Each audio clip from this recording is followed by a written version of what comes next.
మీలో ఎవరైనా యువత ఉన్నారా? లేదంటే కాలేజ్ స్టూడెంట్స్ ఉన్నారా? అయితే ఈ వీడియో మీకోసమే. ఈ వీడియో చివరిదాకా చూడండి.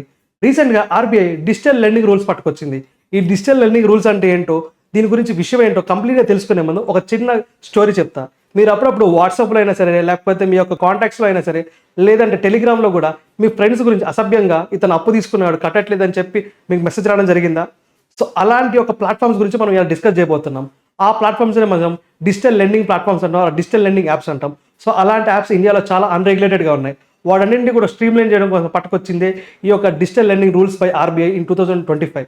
సో, ఈ రూల్స్ ఎలా వర్క్ అవుతాయి? ఈ రూల్స్‌లో ఒక్కొక్క పాయింట్ ఎలా ఉంది? మనం క్లియర్‌గా ఈ వీడియోలో ఎక్స్‌ప్లెయిన్ చేద్దాం అన్నమాట. So, let's start the video. దీంట్లో ఇంక్రీజింగ్ ఏరియా ఆఫ్ కన్సర్న్ ఏంటంటే predatory lending practices. Predatory lending practices అంటే ఇప్పుడు ఫర్ ఎగ్జాంపుల్ రూపాయికి 35 పైసలు వడ్డీ అనమాట. సపోజ్ రూ. 1000 తీసుకున్నారనుకోండి రూ. 350 వడ్డీ. అదే ఒకవేళ 10,000 తీసుకున్నారనుకోండి రూ. 3,500 వడ్డీ. సో, ఇలా ప్రెడేటరీగా మీ యొక్క తీసుకున్న దానికి ఎక్కువ మొత్తంలో వడ్డీ వసూలు చేయడం అనేది చాలా అగైన్స్ట్ ద బ్యాంకింగ్ రెగ్యులేషన్స్ అనమాట. సో, ఏదైతే బ్యాంకింగ్‌లో కూడా మనకి ఏంటంటే రూ. 2 ఆర్ రూ. 1 జస్ట్ నార్మల్ అమౌంట్‌లో మనకి వడ్డీ అనేది పడుద్ది. కానీ ఏవైతే ఈ లోన్ యాప్స్‌లో తీసుకున్నామో వీటిలో చాలా ఎక్కువ మొత్తంలో వడ్డీ పడుద్దనమాట. మీకు అనిపించచ్చు 1000కి, 2000కి, 10,000కి అంత మాత్రం డబ్బులు తీసుకోవాలిగా అని చెప్పి. కానీ ఆ 1000, 10,000 చాలామంది స్టూడెంట్స్ మధ్యలో డివైడ్ అయ్యి ఉంటే, సో, ఒక 100 మంది స్టూడెంట్స్ తీసుకున్నా కూడా ఎంతో ఎక్కువ అమౌంట్ ఆఫ్ మనీ అయిద్దనమాట. సో, అలాంటి ఒక అమౌంట్ నుంచి ఇంట్రెస్ట్ రేట్ ఎంత వరకు వసూలు చేయొచ్చు? So, just imagine the amount that they are getting from these loan apps. So, వీటన్నిటిని చూస్తూ కూడా ఏంటంటే ఆర్‌బీఐ వీటిని రెగ్యులేట్ చేయాలి, లేదంటే ప్రెడేటరీ లెండింగ్ ప్రాక్టీసెస్‌గా మారతాయని చెప్పి ఈ యొక్క గైడ్‌లైన్స్ అనేవి పట్టడం జరిగిందనమాట. దాంతో పాటు ఇంకో మేజర్ పాయింట్ అంటే harassment by the recovery agents. Recovery agents మీ వాట్సాప్‌కైనా లేకపోతే కాల్ చేసైనా ఎవరైతే మీ ఫ్రెండ్స్ ఉంటారో, మీ రిలేటివ్స్ ఉంటారో వాళ్ళ దగ్గర మీ గురించి, మీ అప్పు గురించి చెప్పి మీ యొక్క పరువు తీయడం జరుగుతుందనమాట. సో, ఇలాంటి విషయాల వల్ల కూడా చాలా వరకు స్టూడెంట్స్ చనిపోవడం జరుగుతుంది. Not only in Telugu states, across the India చాలా వరకు స్టూడెంట్స్ సూసైడ్ చేసుకుంటున్నారనమాట. సో, దాన్ని చూస్తూ కూడా ఆర్‌బీఐ యొక్క గైడ్‌లైన్స్ పట్టడం జరిగిందని చెప్పొచ్చు అనమాట. ఇంకోటి ఏంటంటే డేటా మిస్‌యూజ్. మీ ఈమెయిల్ పాస్వర్డ్స్ దగ్గర నుంచి మీ యొక్క కాల్ లాగ్స్ దగ్గర నుంచి ప్రతి ఒక్క డేటా కూడా వాళ్ళ దగ్గర ఉండడం వల్ల వాళ్ళ డేటా అనేది మిస్‌యూజ్ అవుతుందని చెప్పొచ్చు అనమాట. దాంతోపాటు ఇంకో మేజర్ పాయింట్ ఏంటంటే fake are unregulated lending apps. Fake are unregulated lending apps అంటే మనకి రెగ్యులేటెడ్‌గా ఆర్‌బీఐ ద్వారా టైఅప్ అయ్యి ఆర్‌బీఐ నుంచి మనకి ఏదైనా బ్యాంకింగ్ ద్వారా టైఅప్ అయిన రెగ్యులేటెడ్ యాప్స్ వేరుగా ఉన్నాయి.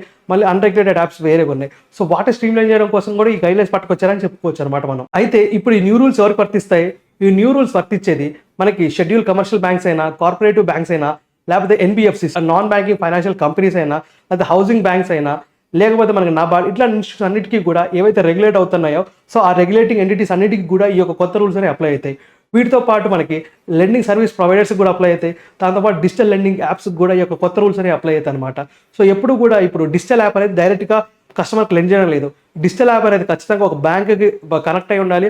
ఆ బ్యాంక్‌తో కనెక్షన్ అయిన తర్వాత ఈ యొక్క బ్యాంక్ ద్వారానే ఈ యొక్క లెండింగ్ ప్రాసెస్ అనేది జరగాలని చెప్పి ఆర్‌బీఐ కొత్త రూల్ పట్టడం జరిగింది. మేజర్ ఫీచర్స్ ఏమున్నాయో చూద్దాం ఈ యొక్క కొత్త రూల్స్‌లో. Loan amount and interest rate క్లియర్‌గా చెప్పాలి. ఫర్ ఎగ్జాంపుల్ ఎవరైతే బారోవర్ తీసుకుంటున్నారో ఎంత లోన్ అమౌంట్ ఉంది, టోటల్‌గా ఎంత వరకు మనకి ఈఎంఐస్ పడతాయి, ఇంట్రెస్ట్ రేట్ ఎంత పడుతుంది, ఎంత టైం పీరియడ్‌లో ఈ యొక్క రిటర్న్ కట్టాలని చెప్పి, మళ్ళీ పెనాల్టీస్ ఎలా పడతాయి ఒకవేళ డిలే అయితే పేమెంట్స్‌లో, ఇవన్నీ కూడా క్లియర్‌గా చెప్పాలన్నమాట. కొన్నిసార్లు ఈ రెగ్యులేటింగ్ యాప్స్ ఈ యొక్క లోన్ యాప్స్ ఏం చేస్తాయంటే మనకి హిడెన్ చార్జెస్ పెడతాయి. అంటే సపోజ్ ఎక్స్ అమౌంట్ కట్టాలనుకోండి, దాని తర్వాత కూడా ఇంకా వసూలు చేస్తూ ఉంటాయి అనమాట. ఇనీషియల్ స్టేజెస్‌లో కస్టమర్‌కి చెప్పకుండా దాచిపెట్టి మొత్తం ప్రాసెస్ అంతా అయిపోయాక ఇంకా డబ్బులు కట్టాలని చెప్పి ఇంకా ఎక్కువ వసూలు చేస్తూ ఉంటాయి. సో, అలాంటి హిడెన్ చార్జెస్ ఏం లేకుండా మనకి ట్రాన్స్పరెంట్‌గా ఉండాలని చెప్పి ఆర్‌బీఐ చెప్పడం జరిగిందనమాట. దాంతోపాటు ఆర్‌బీఐ ఏం చెప్పిందంటే ఈ బారోవర్ ఖచ్చితంగా ఏదైతే రెగ్యులేటింగ్ ఎంటిటీ ఉందో దాని అకౌంట్ నుంచే మనకి మనీ అనేది ట్రాన్స్ఫర్ అవ్వాలని చెప్పి క్లియర్‌గా చెప్పడం జరిగిందనమాట. సో, ఖచ్చితంగా no third party wallets or intermediates అని చెప్పుకోవచ్చు. థర్డ్ పార్టీస్ వాలెట్ క్రియేట్ చేసి లేకపోతే ఇంటర్మీడియేట్ క్రియేట్ చేసి ఈ డిజిటల్ లెండింగ్ యాప్స్ మనకి కస్టమర్స్‌కి డబ్బులు ఇవ్వడం జరుగుతుంది. సో, అలాంటి ప్రాసెస్ కూడా ఉండకూడదు. ఖచ్చితంగా ఏదైతే రెగ్యులేటింగ్ ఎంటిటీస్ ఉంటాయో వాటిని యూజ్ చేస్తూనే మనం ఈ యొక్క బ్యాంక్ ట్రాన్సాక్షన్ చేయాలని చెప్పి ఆర్‌బీఐ చెప్పడం జరిగింది మనకి. ఇంకో మేజర్ పాయింట్ ఏంటంటే నో ఆటోమేటిక్ డెబిట్స్ అనమాట. సపోజ్ కస్టమర్ అకౌంట్‌లో ఎక్స్ అమౌంట్ ఉంది. దాంట్లో ఈఎంఐ కట్టలేదు అనుకోండి. దాని నుంచి మనకి ఏవైతే డిజిటల్ లెండింగ్ యాప్స్ ఉన్నాయో ఎంతమంది డబ్బులు కట్ చేసుకున్నాయి. కానీ ఇప్పుడు నో ఆటోమేటిక్ డెబిట్స్ కూడా చేయకూడదు. కస్టమర్ కన్సెంట్ మాత్రం ఉన్న తర్వాత ఈ యొక్క డబ్బులు అనేవి విత్‌డ్రా చేయాలి బ్యాంక్ అకౌంట్ నుంచి మనకి ఆర్‌బీఐ చెప్పడం జరిగిందనమాట. Next one more major issue ఏంటంటే data privacy. Phone calls, contacts, media files, call logs SMS inboxes ఇవన్నీ కూడా ఏంటంటే ఇప్పుడు ఇవన్నీ కూడా ప్రైవసీ కింద వస్తాయి. సో అలాంటి కస్టమర్ ప్రైవసీని బ్రీచ్ చేస్తూ ఈ లోన్ లెండింగ్ యాప్స్ ఇవన్నింటినీ కూడా యాక్సెస్ చేయకూడదని చెప్పి ఆర్బీఐ చెప్పడం జరిగింది. అయితే మీకు కరెక్ట్ గుర్తుంటే ఎప్పుడైతే ఈ లోన్ లెండింగ్ యాప్స్ డౌన్లోడ్ చేసుకుంటామో సెల్ఫీ పెట్టండి, వీడియో పెట్టండి, సెల్ఫీ వీడియో, లేకపోతే మీ కన్సెంట్ ఇవ్వండి అని చెప్పి అడుగుతూ ఉంటాయి. So customer A point of టైంలో కూడా అయినా సరే ఈ కన్సెంట్ రివోక్ చేసుకునే ఛాన్స్ ఆర్బీఐ ఇచ్చింది అనమాట మనకి. దాంతోపాటు ఆర్బీఐ ఇంపార్టెంట్ పాయింట్ ఏం చేయబోతుందంటే తన యొక్క వెబ్సైట్లో ఒక డైరెక్టరీ క్రియేట్ చేయబోతుంది.